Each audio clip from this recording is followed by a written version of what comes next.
Alright, hi there, this is Steven with Karma Astrology, and I'm coming to you live from Santa Fe, New Mexico. Today is Thursday, May 13th, 2021. It is 5:16 p.m. here in Santa Fe, Mountain Time Zone, USA, and I am coming to you live to do this moon forecast, as I do on a daily basis, as the moon moves through each of the 27 different Vedic constellations, or nakshatras as we call them. I also like to talk about the moon, sun, and other planets going through the different constellations every now and then, especially when they change signs, so I might touch upon that as well. And I do these forecasts just to give you an idea, just to let you know if you're new here, of what energy we're dealing with on a daily basis, so that you can kind of watch this video, and then for the next, until I make the next one, you can kind of use that energy, or until this time period is up. You can see that the moon is in this section of the sky, Mrigashira, currently today. But in general, I update that daily so that you can know what energy we're dealing with and what kind of auspicious and inauspicious things you can do on a day like today, some strengths and weaknesses, and the general trend or the general kind of energy of the day. So that being said, the moon is up here. That MO is the moon in turquoise. And you can see that it's in that box. This box represents Taurus, the sign of Taurus.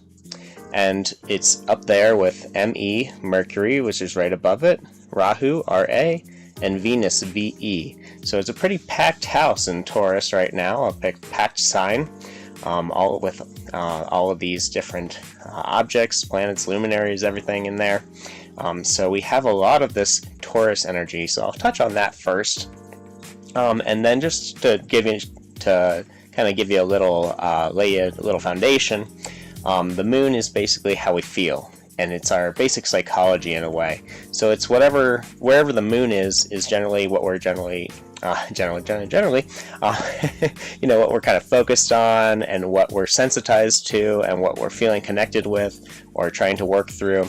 And, you know, it's going to be in a different area of your life. I only talk about the signs in these forecasts because the houses are more of a personal relationship with the planets in terms of where we were born on the earth and what time, and that's what kind of creates our ascendant and lays out the different kind of house, the 12 different houses based on where the eastern horizon was when you were born. So if you'd like to know more about that and how this affects you more on a personal level, you can always feel free to book a reading checking out the homepage in my on my YouTube channel, or just the description down below.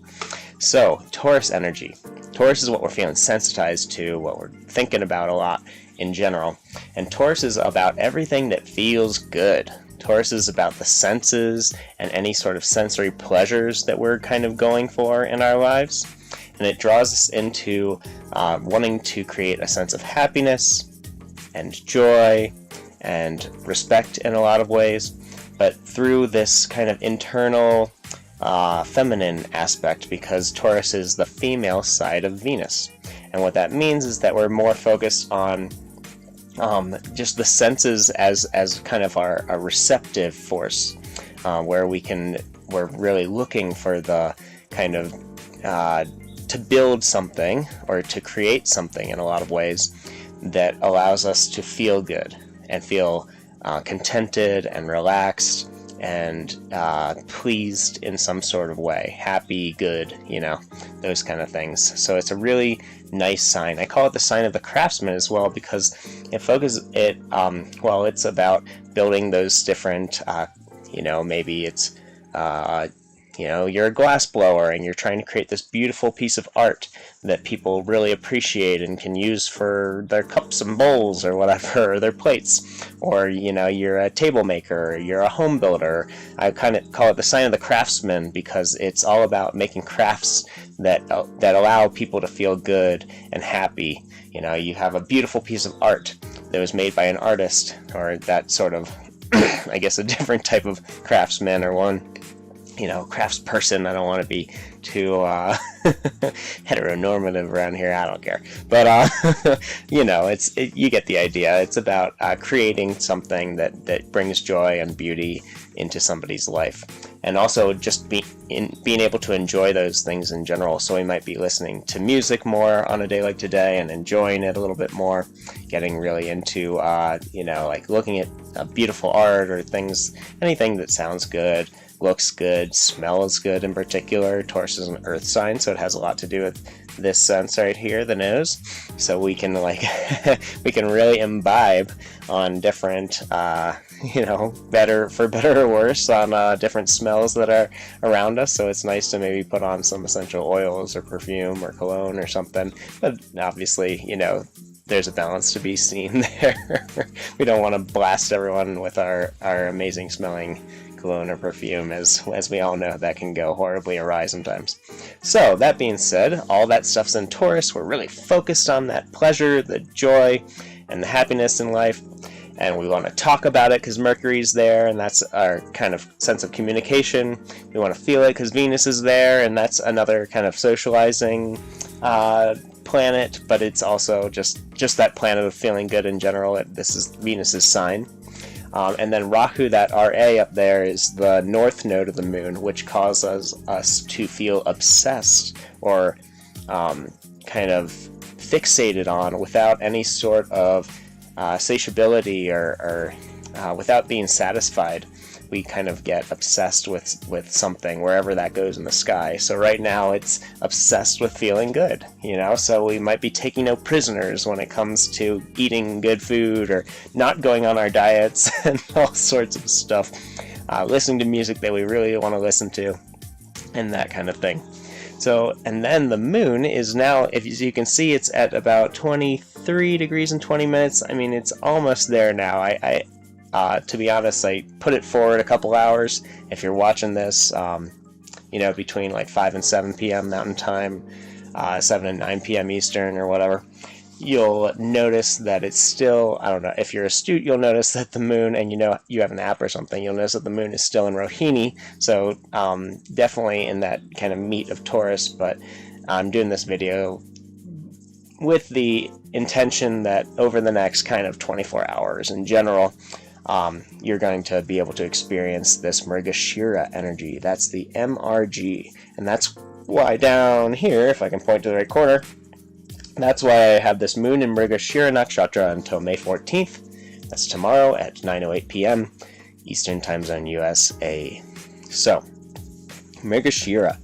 Mergashira is this kind of elusive and misunderstood part of the sky. It makes us feel a little bit more unique and just misunderstood in a way, because it causes this sense of searching for something that's unique to each of us. So when we're out there seeking or searching for something that gives meaning into our lives, other people might not quite understand why we've changed or why we've, you know, why we're drawn to this thing that they're not necessarily drawn to, and the same works vice versa.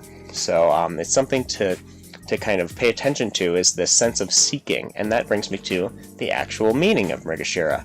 Now, Mrig actually means to seek, or to investigate, to pursue, or to inquire about, all pretty much the same thing, right? And its meaning is this, it really kind of translates to the benevolent or the seeker in a way. So there's this kind of like gentle, benevolent energy, but also this quest-like energy where we're trying to get to the bottom of something and really understand something that's important to us. Maybe we don't even understand why, but you know, hopefully we do, or we have some sort of inkling as to why we're you know, going after a certain aspect of life, or a certain, you know, whatever we're going after. And then in terms of the actual location in the sky, this is in the section of Taurus that's very close to Orion. It's right above Orion. And so I'll show you right here. I really like to do this every time, show you the sky map so that you can see how well it aligns with the sky in general. Let's see if we can do that. Bing, bang, boom. That looks great. So come over here.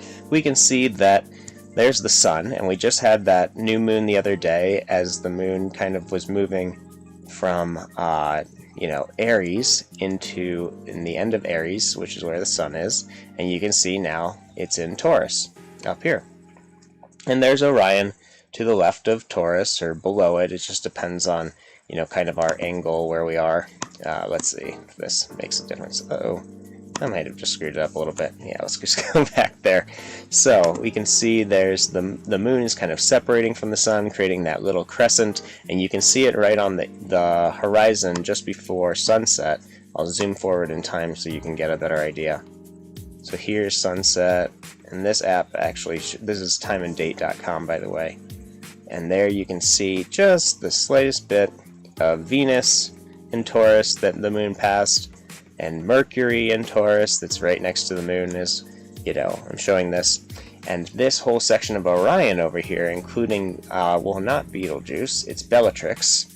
If anyone's familiar with Harry Potter, Bellatrix Lestrange was one of, I guess, the main henchwoman, or henchman, I don't know if that's that term, for Voldemort. So, not the best association, but Bellatrix in general, just named after this star, this whole section of Orion is really what we're looking at, and you can see how the moon aligns kind of perfectly with it if you're looking perpendicular to this orange line that's going through all the different constellations in the zodiac. You can kind of see there's, Taurus, Gemini, Cancer, Leo, and we can keep going, and you can see in Gemini we have Mars that the moon's going to be approaching. I'll talk about that more. But here's Mercury in alignment with the moon. And in general, just to give you an idea, the Mercury is our sense of speech and communication, as I said earlier. So when the moon comes into alignment with Mercury, we feel more connected to our speech and more sensitized to it and other people's speech. So like the slightest thing can really kind of upset us or make us really happy either way.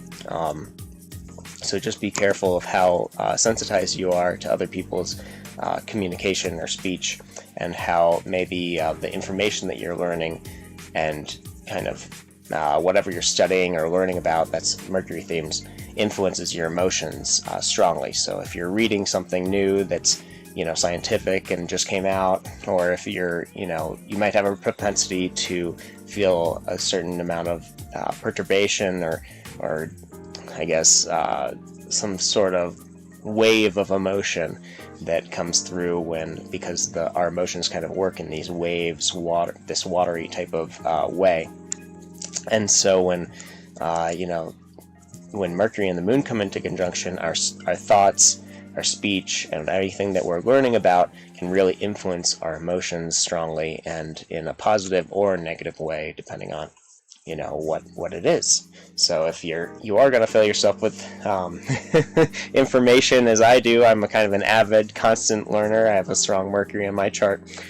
You definitely want to be careful of the tendency to get a little bit emotionally invested, especially emotionally invested, or particularly on a day like today when the moon is in pretty direct conjunction with Mercury, as you can see up there, 20 and 23 degrees. All right, and then going back to Mrigashira a little bit, I always like to talk about the deity and the symbol. The deity is Soma, and Soma is this lunar deity, or this kind of the divine nectar or ambrosia, this deity that kind of represents the moon in a lot of ways herself.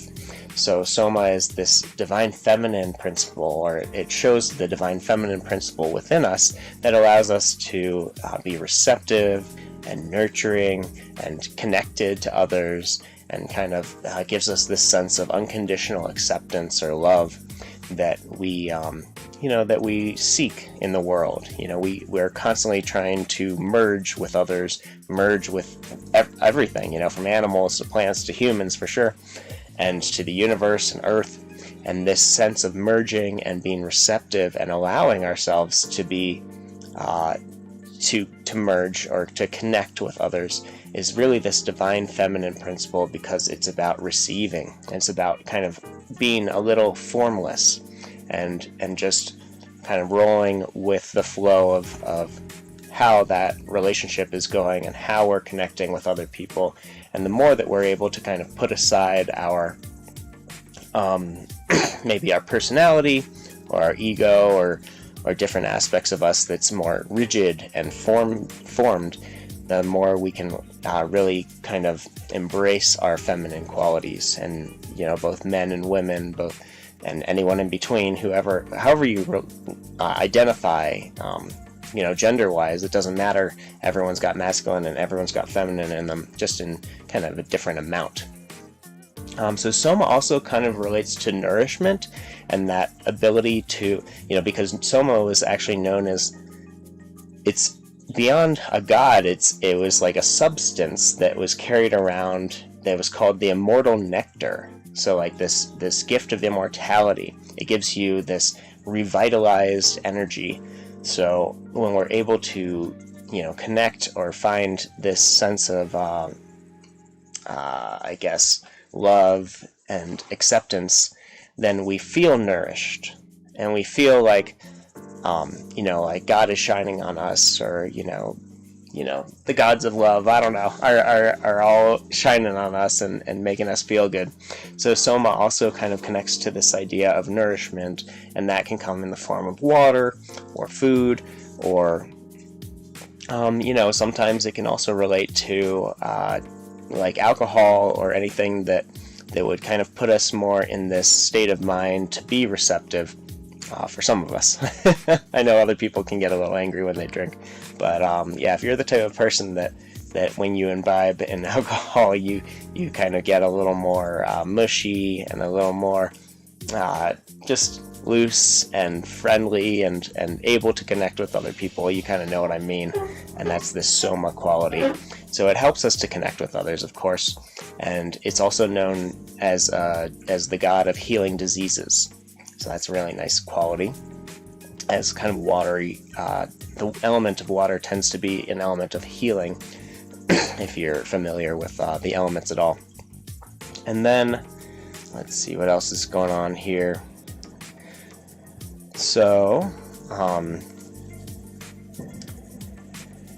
there's also this symbol. The symbol of this is the deer, or the deer head. And deers have this kind of gentle quality, or deer have this gentle quality about them. I don't know. I grew up in the east of the U.S., so I've spent a lot of my life outside, and I know that deer are kind of skittish, but they're very gentle. They're not out to harm anything. They're definitely not predators of anything other than maybe grass or your flowers in your garden or something like that. But there's this kind of gentleness to Mrigashira that comes from the deer, and also this kind of speed and agility as well, because they're very, very fast animals in order to escape animals like mountain lions and wolves and stuff, as if those exist in the East Coast anymore, but they're still out there where deer exist. And there's a sense of speed and agility. There's also that gentleness to deer, and they also relate this as kind of a searching type of energy, or deer have this kind of wandering around. They're kind of always wandering around, grazing, kind of searching around for some good food to munch on, wherever that might come from, if you have a really nice deer-friendly garden or something like that. I say that because here in New Mexico, the deer or the elk like to come out of the mountains when there's not enough water up there, and they like to kind of graze on people's gardens because there's not much green going on here other than in people's gardens, so at least they get something to eat from us, so we can help them out a little bit. In terms of, let's see, there's this definitely this sense of questing, of going on this journey or of self-discovery, and it definitely relates to all kind of paths of searching for who you are, and getting into whatever you're really into, and looking for it. It can deal a lot with research, especially as we get more into the Gemini side, because half of this sign is in Taurus and half of it is in Gemini. So it kind of splits the difference, and it shows when it gets more towards the later part of today, if you're watching this then, or if you're paying attention, you might be more into the whole intellectual questing and figuring out new information and kind of diving into your research, maybe looking at studies that come out or that have come out recently, or newspaper articles and all sorts of stuff. ways that we gain information. In the beginning of the day, like now, if you're watching this on the early side, it's more about trying to find this kind of quest for beauty. We're trying to look for that perfection in a way, and that joy, that like really refined, divine sense of joy and pleasure and beauty that, you know, would relate to this Taurus principle and the sign of Taurus in general. There's kind of this, like I was saying, there's this lightheartedness or whimsical attitude that comes with Mrigashira. So it can kind of be this, I almost think of like the Fool card in, if you're a follower of the Tarot, or Tarot, I don't know how you pronounce it, but yeah, there's that kind of Fool. It reminds me of that card a lot. There's a sense of timidity too, and gentleness. There might be a sense of fickleness, as we're kind of, you know, open-minded in more when the moon is in this part of the sky, and we can wander around and try and look for that quest without even really knowing what we want to look for. You know, some people are very direct and they know what they want and they go get it, and some people are kind of at that point where they're indecisive, or, you know, mercurial or fickle, and so they're kind of trying to figure out, you know, maybe that's you. Either way, there can be this indecisiveness to today. And then I'm gonna just jump to the strengths and weaknesses. So in general, it gives us a strong sense of identity and individuality, or more individuality than identity, I should say, because it allows us to search for things on our own and kind of, you can go your own way, you know, that kind of vibe. Go your own way. And yeah, this music is really getting to me. I don't know if you're getting songs stuck in your head, but I'm definitely getting songs stuck in my head today. That can be definitely a quality of Mrigashira, or all this Taurus energy. It can give us a sharper intellect. It can, some other strengths of when the moon is in Mergashira, it gives us this ability to learn a lot quicker, to work hard. It gives us this a heightened wit. You know, that kind of goes with the intellect. A sense of cleverness, of course, and maybe more hopefulness, curiosity, and inquisitiveness. It can give us a sense of eagerness and amicability, you know, friendliness, a sense of peace, and then we have a little bit of stronger writing skills or communication skills when the moon is here. It can make us articulate a little bit better than normal, and therefore we can get into some debates and arguments if people aren't really understanding what we're doing, and, you know, we need to stand up for ourselves a little bit. You know, touch on that. I'm going to touch more on that when the moon joins Mars, as Mars is kind of that self-defense fighting planet, and when the moon comes into conjunction with Mars, we're going to feel more like protecting and fighting our inner kind of soft core, or others that we really, you know, love and want to protect. And then it can make us, in terms of other strengths, it can make us more sensual, and then just gives us kind of more of a refined sense of taste in a way. And on the shadow sides, they can make us a little impulsive, fickle, you know, indecisive, a little helpless or scattered. If we're too scattered, we can kind of lose our sense of purpose and feel a little helpless. We can feel unbalanced if we're constantly wavering about. We can maybe get too needy and too attention-seeking, and lack a sense of commitment, as this is a very, you know, light and whimsical type of day. We can be a little more sensitive to criticism, and that can kind of push us away from others in a way, and kind of hurt our feelings and other people's feelings potentially. Might be, you know, like easily offended, that kind of stuff. We might have too much excitement in general. Might be just privy to getting riled up for one reason or another, but more excited, or, you know, Yeah, just excited. Looking for another way to say that, but that works. We can be a little too flirtatious on a day like today, or a little too sensually oriented, especially with all this Venus energy and this Taurus energy. We can really dive into those senses. So try not to get too hedonistic with it, and focus on, one way to think about, anytime when we get too into the senses, we tend to focus on our own pleasure and our own sense of happiness. But ultimately, we want to make ourselves happy as well as other people happy, and the whole world, that kind of thing, and us included in that. We are included in that whole world. Sorry, a little itchy eye. But yeah, that sense of happiness, we're trying to spread it to the whole world, and that's when we are able to really be happy within ourselves, other than just kind of using other people to be happy, or walking on other people in order for us to feel good, and maybe we don't care about how they feel. Or if we're constantly being a doormat and letting people walk on us in order for them to be happy, that's not good either, of course, so we need to find that balance and have, a clear sense of respect for ourselves and others in this kind of on these days when we're more sensually oriented.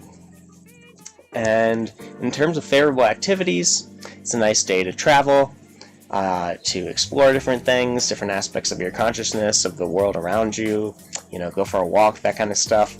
It's a good day, favorable for sexual activity, like I was kind of alluding to, for doing any sort of art, for spending time with animals and kind of nurturing your animals, taking care of them, maybe your children as well, like spending a little more time with your kids, seeing what, kind of being interested in what other people's quests are about. Like I was saying earlier, what are they interested in? What paths do they want to take? And being open-minded and open-hearted to, especially with our children and our parents and people that we're kind of learning or teaching things to and from.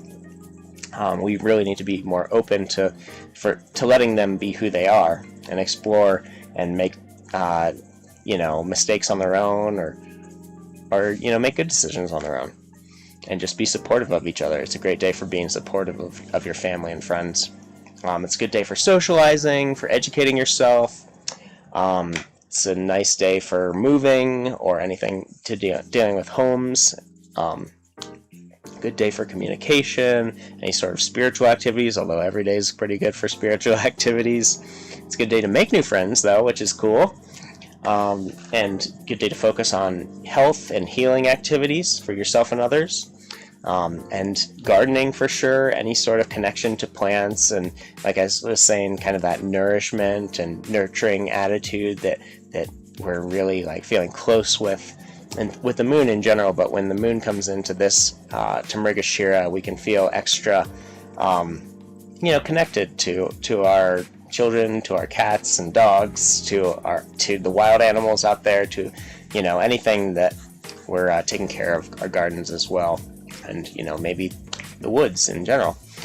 And it's a good day for advertising and marketing, and any sort of like spiritual initiations. That's also a nice thing to do. And then in terms of unfavorable activities, it's not good for harsh or aggressive actions. No need to feel too combative or get into any sort of fights or arguments. It's actually not a good day to get married or deal with things that, in general, when it's not a good day to get married, that means it's not favorable for like negotiating things. And so, because marriages are ultimately an equal relationship between two equals and two individuals that are equal, and finding this sort of negotiated, balanced lifestyle, and and today's more of this kind of independent attitude and independent energy that kind of doesn't always go too harmoniously with when we think or spend too much time with partners. I'm not one to talk right there because I spend a lot of time with my partner. But and then in terms of other unfavorable activities, it's just not a good day to focus on long-term stuff or anything that's like long-term planning and any sort of long-term commitments, that kind of stuff. It's much more of like an in the moment. What am I feeling like doing? Where am I gonna go today? Kind of let the wind take you. enjoy yourself. Focus on, learn something new or explore something that you didn't even think you were interested in until today. It's a really fantastic time when the moon's in Mrigashira to do all those things. And then I think that's probably going to do it for this. If you like this video, please give me a thumbs up. If you want to share the love, hopefully we can grow this channel a little bit, develop a nice community. If you're ever in the chat when I do these videos, I like to kind of interact with people. And then, yeah, subscribe if you want to see, just if you want to get the ping, hit the notification bell when I do a new video, and you'll see daily when I do a new video, so you can kind of know what you're working with on that energy, or that energy today and any day. And then, yeah, leave a comment below if you have any questions, comments, concerns, if something's driving you crazy, if you have a question for me and you want to talk about it in the chat, feel free to just drop me a line. And, yeah, otherwise, have a fantastic day, and I will see you tomorrow. Peace and love, and go do something fun. Take care.